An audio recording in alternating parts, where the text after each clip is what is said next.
Hi, YouTube. Good morning. I hope that you're having a great day. This is day 6 of 100 Questions from Jesus. And what we're going to talk about today is a question that Jesus asked that I think all of us need to consider because we've all had these moments when things like fear overtake us. And the verse today says, "Why are you terrified?" And it's in Matthew 8:26.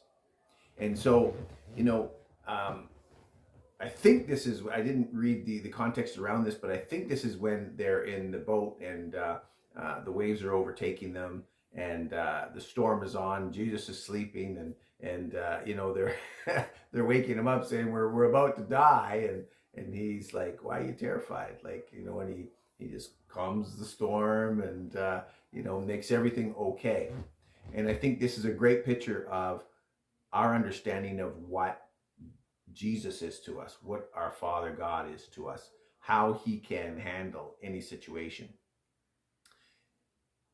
Children don't worry about the same thing that adults worry about.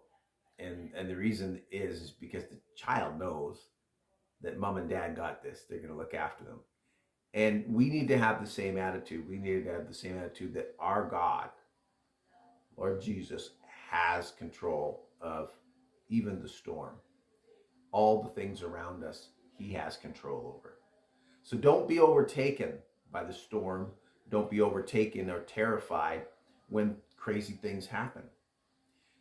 Now, we must understand also why we get terrified, and it's because in our subconscious, even in our spirit, we understand that there's a danger out there.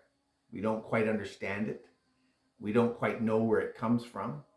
And we don't quite know how it's going to attack us, but we know that there's something. And in Peter 5:8, it says, "Be sober and vigilant, because your enemy, the devil, roars around like a lion, seeking whom he may devour." Understanding that and knowing that our Father can protect us from that praying over ourselves and our family daily will protect us from that. Praying over yourself and your family and your country and your town and your leaders is a very important thing to do, and is the most powerful thing you can do. I don't know, again, what your beliefs are, but I can tell you, if you pray for something and you believe, it will come to fruition as long as your intentions are right. And praying for your leaders in your country, praying for rain if you need it, praying for peace if you need it, is never going to go upon deaf ears. So, and in fact, there's a verse too, and I know I'm doing more than one verses today, but there's a verse that talks about, "If my people who are called by my name will humble themselves and pray, then I will hear from heaven and I will come and heal their land." This is an amazing promise. And I can tell you that most Christians know this, but we don't pray the way we should. We don't pray as much. We don't pray when we should. And so let this be a reminder. If you feel terrified, it's because you're not praying enough.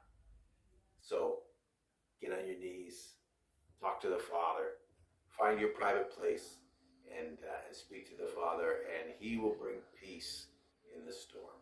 Have a great day.